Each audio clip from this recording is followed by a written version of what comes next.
Have you accepted that you're going to die? I mean you, the person watching this. Have you accepted that you're going to die? You have a terminal case of life, and at some point, you will die. My apologies to anyone who had yet to seriously consider this before clicking on this video.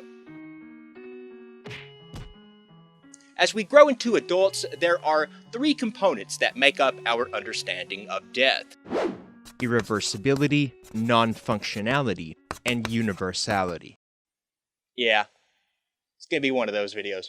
Put simply, to truly understand what death means, we must come to understand that A, death cannot be reversed, B, dead people do not function, and C, everyone will die, no exceptions. The first known study of children and their understanding of death that I could find dates back to 1934. Since then, there have been well over 100 studies conducted in the English language alone, and according to a 1984 review of studies by Dr. Mark Spees and Dr. Sandor Brent, 10% of 3-year-old children understood the irreversibility of death. Just 1 year older, at 4, that number jumped to 58%. For most people, it's between the ages of 5 and 7 that we come to understand death as a whole. We come to understand all 3 points. A 1992 study suggested that a child's concept of death may not fully mature until the age of 10. I even read one study that said 17. You can tell which of these 3 concepts a child understands based on the questions that they ask. Dr. Spees suggests in later studies that the number of components of death can vary based on the research cited. This has led to research papers naming up to 5 concepts of death. However, only the first 3 are helpful for this video. So I've often wondered, have I truly accepted the universality of death? I know some people haven't. And for that matter, how much of the grief process do I truly understand? Well, Bill Maher be damned. We're going to use comic books to explore these important issues and maybe, hopefully, grow a little as people. Starting with a quick review of Spider-Man Blue, a series that ran from 2002 to 2003. It's a story of love, loss, and things not meant to be, and it's the story of Gwen Stacy, as told by Peter Parker to himself. Most of all, though, it's a story about death and grief. So you may ask, what can a review of Spider-Man Blue teach us about death and grief? Well, only one man can answer such a dumb question. Take it away, Shane. Thanks, Jay, and what's going on, everyone? Shane here from My Dumb Question, and I have to admit something. I didn't read Spider-Man Blue when it originally came out. I actually only read it about a week ago. But I think this maybe gives me a unique perspective as the memory is still fresh in my mind. I went into Spider-Man Blue not knowing what to expect, other than maybe a web-slinging romp with Spidey and his rogues gallery, but instead what I got was the touching story of Peter Parker recalling how he fell in love with Gwen Stacy. Now, don't get me wrong, I still got the web-slinging romp I expected, but it almost seemed forced, and over time I felt myself caring less about Spidey's battles with Vulture, the Rhino, or whoever, and instead was drawn more to the blue bubbles, Peter's words to Gwen. All of this got me thinking about how we cope with death, and why is it that Peter chose to record his thoughts? Now, we may think of grief as an all-encompassing word for the feeling a person has after the death of a loved one, but as it turns out, there are actually several different types of grief: anticipatory, unanticipated, and ambiguous. Anticipatory grief arises when the death of a loved one is around the corner, like in a situation of a terminal illness. Unanticipated grief is associated with an unexpected loss, like in the case of a car accident or a heart attack. And ambiguous grief is the result of a tragic event not having closure, such as the case of a kidnapping or a parent abandoning a child. In 1969, psychologist Elisabeth Kübler-Ross released a book titled On Death and Dying. In it, she outlined what you may recognize as the 5 stages of grief: denial, anger, bargaining, depression, and acceptance. So what stage of grief is Peter going through in Spider-Man Blue? Well, he's clearly not in denial about her death, and he never seems to come off angry when he's speaking. He never makes a plea with a higher power to bring Gwen back, and we can tell from his tone that while sad, he's accepted that she's gone. This leaves depression. And while depression may be conflated with the feeling of sadness or feeling blue, it's actually defined as a feeling of dejection or numbness. So why don't any of these stages fit Peter? Well, that's because he's dealing with a different type of grief, known as complicated grief. Complicated grief is a more severe form of grief, and generally is believed to arise when a person is dealing with a sudden and traumatic death situation, a circumstance that falls in line with the night that Gwen Stacy died. When a person suffers from complicated grief, they may be able to reach the fifth stage, acceptance, but they're never able to truly let go. Instead, they're encouraged by psychologists not to do this, and are asked to create a long-lasting emotional bond with the deceased, and this is why Peter records his message to Gwen. By speaking out loud to her, Peter is able to work through his emotions, and by recording it, solidifies a moment in time for him. Not the moment that Gwen died, but rather how he was feeling blue at the time he was recording, and it's this that keeps him connected to her. The writers managed to capture the core of what Peter was feeling in a very relatable way.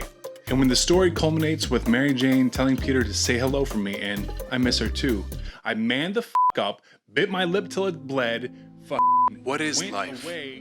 Are we really nothing more than a speck of dust flying around the universe on a round, small blue dot? Now don't cry. I don't cry over comic books. I give Spider-Man Blue 4.8 crying faces out of 5. Back to you, Jay. Thanks, Shane. Go over to My Dumb Question and subscribe, link in the description, and tell him that Jay sent you. Since we're talking about Spider-Man Blue, let's get this out of the way. The ha ha ha, I killed Gwen Stacy. Scott totally said that once. I mean, don't get me wrong, I love Scott. Probably more than is really appropriate, and in ways I don't fully understand. But what was I saying?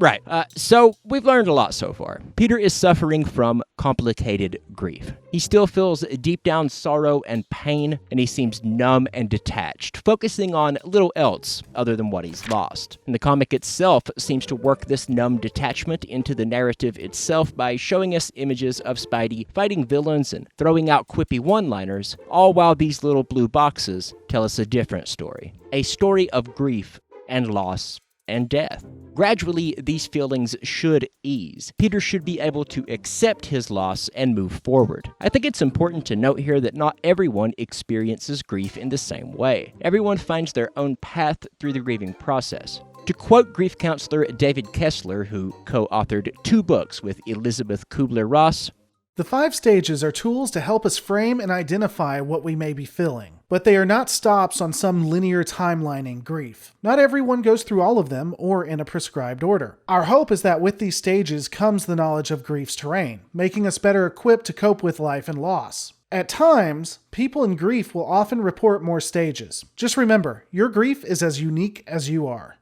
So, if you're going through grief and it feels like your grief is different and no one understands, to quote someone more talented than me, I understand how you feel. That being said, if everyone grieves their own way with their own customized set of stages, what makes Peter's grief different? Well, the red flag here is time. For Parker, his feelings of loss are debilitating and don't seem to improve even after time passes. Persistent, complex bereavement disorder. This is a medical term for complicated grief. Spidey's painful emotions are so long-lasting and severe that he's having trouble recovering from his loss and resuming his life.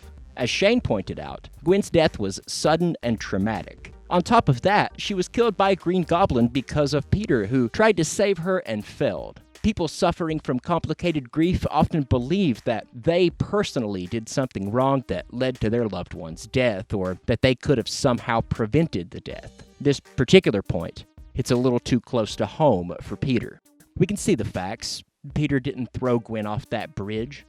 Regardless of Peter's other actions, regardless of what he did or didn't do, the fault of Stacy's death is squarely on Green Goblin. However, here's where death and grief in the Marvel Universe differs from the real world. Remember the 3 components that make up our understanding of death? Yeah, we're bringing it back around. You see, in the Marvel Universe, people do come back from the dead. They do function after they're dead. And Peter works with people who are functionally immortal. There are beings in the Marvel Universe that are even capital I immortal. How can Peter grieve in a world where his understanding of death, deeply embedded within from childhood, is provably false? Peter can't even properly define the type of grief he's feeling. Remember the 3 types of grief that Shane went over? Anticipatory, unanticipated, and ambiguous. Well, Gwen's death was unanticipated, but given the state of death in the Marvel Universe, isn't it also ambiguous? I would argue that all comic book deaths are ambiguous. Thank you, Superman.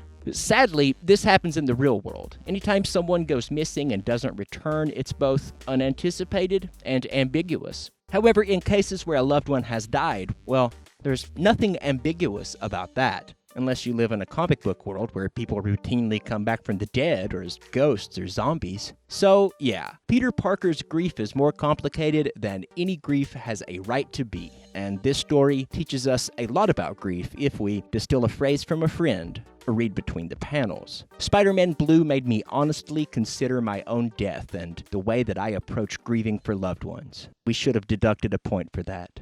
Or added a point. Honestly, I'm not sure. I do know one thing, though. In a lot of ways, living in the Marvel Universe would not be all that great. But you know what is great? Audible.com. This video was brought to you by Audible.com. Get 2 free audiobooks with a 30-day free trial. It's not just Audible, though. Our partnership with Amazon has allowed the channel to offer tons of free trials and special offers. Just head over to Amazon.com/shop/fancyteeth. Links in the description below. Also, we have a t-shirt now, so that's a thing. Jump down to the comments section and tell me, have you read Spider-Man Blue? If so, what did you think?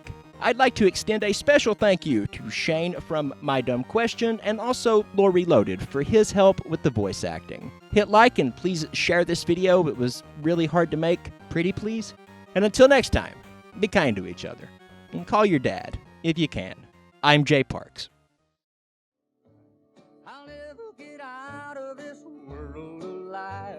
My fishing pole's broke, the creek is full of sand. My woman run away with another man.